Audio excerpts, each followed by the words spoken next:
La réunion devait débuter à 19 h, mais la salle Grasgerd de Wittelsheim était pleine avant l'heure.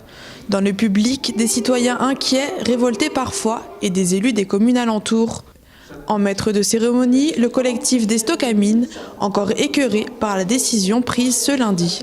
Nous sommes indignés, atterrés de cette décision unilatérale d'un ministre qui n'a jamais daigné entendre les associations et la population. Plus de 40 000 tonnes de déchets industriels contenant de l'arsenic, du cyanure ou encore de l'amiante resteront enfouis dans l'ancien site minier de Wittelsheim.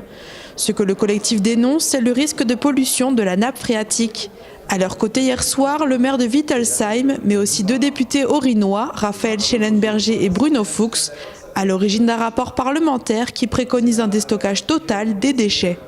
Je pense que maintenant, si on veut être entendu, si on veut que nos arguments soient entendus par le ministre et par son équipe, il faut que les élus locaux se mobilisent. Si le ministre voit qu'il y a une très grande cohésion et force collective qui s'organise sur le territoire, il va écouter. Mais c'est vrai que de Paris, on ne perçoit pas jusqu'à présent sur Stockamine une mobilisation extraordinaire. Le dossier est très grave et la mobilisation, pour l'instant, pour être entendue, est à mon avis encore insuffisante. Donc c'est ça qu'il faut arriver à générer dans les semaines qui viennent.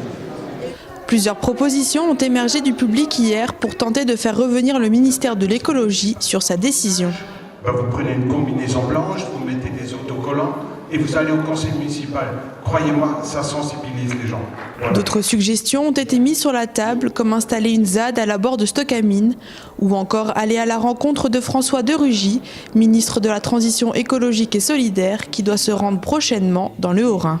On verra ce qu'on en fait, on a retenu les choses, mais ne croyez pas qu'on soit inactif. Là, on a fait circuler une lettre pour le ministre, sous forme de pétition, et puis on continuera. Quoi qu'il en soit, pour Raphaël Schellenberger, la mobilisation doit être totale, car le temps presse. Si on ne commence pas rapidement le processus pour poursuivre le déstockage, on ne pourra plus techniquement le faire en assurant, et je crois qu'il faut qu'on en soit conscient aussi, des conditions de sécurité des travailleurs qui sont au fond. Parce qu'on travaille dans une mine à 500 mètres sous le niveau du sol, c'est des conditions difficiles. Et si on n'attaque pas rapidement le travail de déstockage, on sait qu'on ne pourra plus le faire parce que les galeries se referment. Le rapport du Bureau de recherche géologique et minière sur lequel s'est basé le ministère pour prendre sa décision indique que le déstockage des déchets est possible mais complexe et onéreux.